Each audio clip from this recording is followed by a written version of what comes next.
최근 자동차 보험 대인 진료비와 보험금 지급이 사회적으로 큰 이슈가 되고 있습니다. 실제로 정부는 교통사고 경상 환자가 8주 넘게 치료를 받을 경우 별도 심사 절차를 거치도록 했고, 그 배경에는 과잉 진료와 불필요한 보험금 청구가 지적되고 있습니다. 일부 매체에 따르면 최근 반년간 자동차 보험 진료비 1.5조 원이 지급되었고, 이 중 상당수가 경상 환자 치료에 해당했습니다.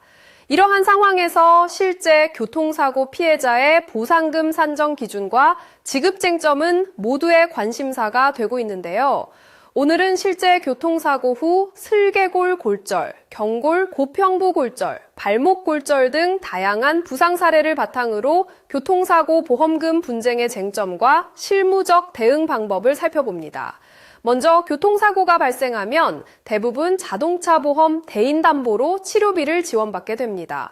하지만 사고 상대방의 과실, 피해자의 치료 기간, 및 정도, 후유장의 유무 등에 따라 보상금 산정이 복잡해집니다. 예를 들어 슬개골 골절로 인해 수술을 받은 경우 일반적인 통원 치료에 비해 상당한 의료비와 장기간 치료비가 발생하며 이를 보험사에서 모두 지급할지 여부가 쟁점이 될 수 있습니다. 실제 분쟁 사례에서 보험사는 치료 기간이 과도하다고 판단하거나 해당 부상이 교통사고와 직접적 인과관계가 약하다고 주장하여 일부 보험금 지급을 거절하기도 합니다. 또 경골고평부 골절처럼 일상복귀나 노동력 상실률이 높게 인정되는 부상은 후유장애 부분에서 추가 분쟁이 이어질 수 있습니다. 이러한 상황에서 필요한 핵심 절차는 크게 세 단계입니다. 첫째, 진단서 및 치료 기록을 체계적으로 확보해야 하며 부상의 종류, 치료경과 장애 진단 여부 등을 빠짐없이 정리해야 합니다.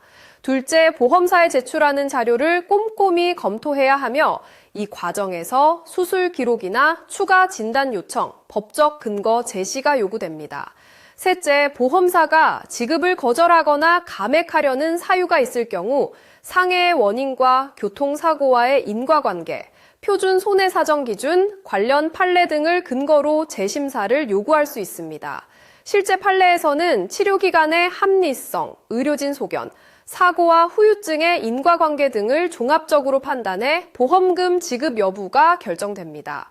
보험금을 산정할 때는 후유장애 진단을 추가로 검사해 받을 수 있는지, 일시적 장애와 영구적 장애의 구분, 상해 등급 등에 따라 합의금이 크게 달라진다는 점도 간과해서는 안 됩니다.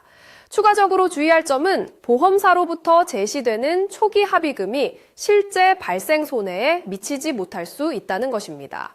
또 후유장애 판단에 있어 정식 진단이나 의료적 입증이 부족하면 향후 법적 분쟁에서 불리하게 작용할 수 있습니다.